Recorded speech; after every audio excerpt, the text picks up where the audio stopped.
বন্ধুরা, পায়েস বানানোর জন্য প্রথমে গ্যাসের ওভেনে বসে দিচ্ছি কড়াই। গরম কড়াই দিয়ে দিচ্ছি গাওয়া ঘি। এই গাওয়া ঘিটা গলে গেলে গরম ঘিতে যে ড্রাই ফ্রুটগুলো এগুলো আমি একটু হালকা করে ভেজে নিচ্ছি। হ্যালো গাইস, আজকের পর্বে একটা নতুন রেসিপি আপনাদের সকলকে স্বাগত জানাচ্ছি। আজকে বানাবো দুধ সিমুই বা সিমুইয়ের পায়েস। এটা খুব সহজ রেসিপি, আমরা সকলে বাড়িতে বানিয়ে থাকি। তা সত্ত্বেও অনেকে বলেন সিমুইয়ের পায়েসটা হয় বেশি মিষ্টি হয়ে যায় বা কম মিষ্টি হয়ে যায়, খুব ঘন হয়ে যায় বা পাতলা হয়ে যায়। দুধ ও চিনির সঠিক পরিমাপ সহ কীভাবে দুধ সিমুই বা সিমুইয়ের পায়েস বানা যায় বাড়িতে, সেই রেসিপিটি আমি আপনাদের সাথে শেয়ার করছি। প্রথম থেকে শেষ পর্যন্ত দেখার অনুরোধ রইল। দুধ সিমুইয়ের পায়েস বানানোর জন্য উপকরণ হিসেবে এখানে নিয়েছি রোস্টেড সিমুই। দেখুন সিমুইটা আমার এটা 100 গ্রামের মতো আছে। এখানে নিচে একটা বাটিতে চিনি, এটা সিমুইটা যে পরিমাণ হবে ভেঙে দেওয়ার পর চিনিটা সেই পরিমাণে ব্যবহার করবো। এখানে আছে ড্রাই ফ্রুট, কাজু, বাদাম আর পেস্তা।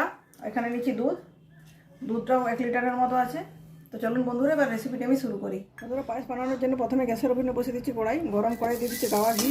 এই গাওয়া ঘিটা গলে গেলে গরম ঘিতে যে ড্রাই ফ্রুটগুলো এগুলো আমি একটু হালকা করে ভেজে নিচ্ছি।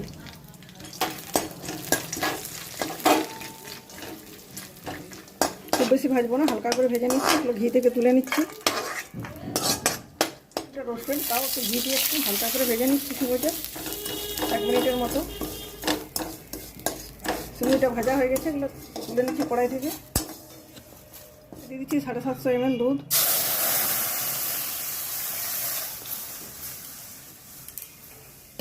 দুধটা খুব ভালোভাবে গরম করে নিচ্ছি।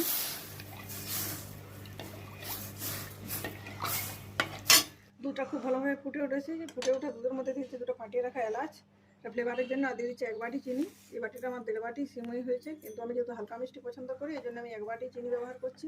যারা একটু বেশি মিষ্টি খেতে পছন্দ করেন তারা অবশ্যই বাটিটা 1.5 বাটি সিমুইয়ের জন্য 1.5 বাটি চিনি দেবেন। তো পায়েসটাকে আরও সুস্বাদু করার জন্য এখানে দিচ্ছি দুধের মালাই। দুধ আমরা সকলে বাড়িতে খাই। দুধের মালাই বা যে সর পড়ে সেই সরটা এখানে দিচ্ছি, তাহলে পায়েসটা আরও স্বাদটা বেশি হবে। চিনিটা দেওয়ার কারণে চিনি যখন গলতে শুরু করবে তখন দুধটা একটু পাতলা হয়ে যাবে। এই জন্য এই পর্যায়ে গ্যাসের ফ্লেমটা হাইতে করে দুধটা একটু ফুটিয়ে নিচ্ছি, যাতে দুধের পরিমাণটা একটু কমে যায়। চিনি দেওয়ার পর দুধটা 5 মিনিটের মতো ফুটিয়ে নিয়েছি। চিনিটা খুব ভালোভাবে মেল্ট হয়ে গেছে। দুধটা আস্তে আস্তে ঘন হতে শুরু করেছে। এই পর্যায়ে দুধটাকে তাড়াতাড়ি ঘন করার জন্য, পায়েসের স্বাদ বাড়ানোর জন্য অনেকে আমুল দুধ ব্যবহার করেন। আমি আমুল দুধ দিচ্ছি না, এখানে আমার দুধ থেকে বানানো ক্ষীর আছে, ক্ষীরটা দিচ্ছি। এটা পায়েসটার স্বাদটা আরও বেশি বাড়বে এবং পায়েসের যে স্ট্রাকচারটা সেটা খুব সুন্দর হবে। এরপর এখানে ভেজে রাখা সিমুই, ড্রাই ফ্রুট সবগুলো দিয়ে 5 মিনিটের মতো আর এইভাবে নেড়ে চেড়ে এটাকে তৈরি করে নিচ্ছি। দেখুন বন্ধুরা, আমার দুধ সিমুই বা সিমুইয়ের পায়েস পুরোপুরি রেডি হয়ে গেছে। দেখুন কি সুন্দর ঘনত্বটা হয়েছে।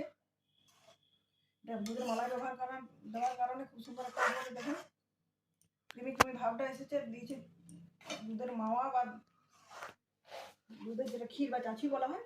এই জন্য পায়েসটা খুবই সুস্বাদু হবে। এবার গরম কড়াই থেকে পায়েসটাকে একটা অন্য পাত্রে ট্রান্সফার করে নিচ্ছি। খুব সহজ রেসিপি, যে কেউ বাড়িতে বানাতে পারেন। আমি যেসব উপকরণগুলো ব্যবহার করেছি সেগুলো যে সব ব্যবহার করতে হবে এমন কোনো বাধ্যবাধকতা নেই। দুধ দিয়ে বানানো যে কোনো জিনিসে খেতে খুব সুস্বাদু হয়। আমুল দুধ, ড্রাই ফ্রুট যদি বাড়িতে নাও থাকে, সবার বাড়িতে দুধ অবশ্যই থাকে। আমাদের গ্রামের বাড়িতে সকলের বাড়িতে যেহেতু গরু থাকে, দুধটা প্রচুর হয়। দুধের ক্ষীর বা চাচিও বানানো থাকে। এগুলো দিয়ে বানানো পায়েসটা খেতে দুর্দান্ত হবে। লুচি, পরোটা সব কিছুর সাথে খাওয়া যেতে পারে। ছোটো বাচ্চাদের টিফিন হিসেবেও দেওয়া যেতে পারে এবং উৎসব অনুষ্ঠানে মুখ মিষ্টি করার কাজেও এটা একটা দুর্দান্ত উপকরণ। বন্ধুরা, আমি যেভাবে বানালাম অবশ্যই আপনারা সেভাবে রেসিপিটি বাড়িতে বানাবেন। কমেন্ট করে জানাবেন কীরকম লাগলো। ভিডিওটি যদি ভালো লাগে লাইক, শেয়ার ও কমেন্ট করবেন।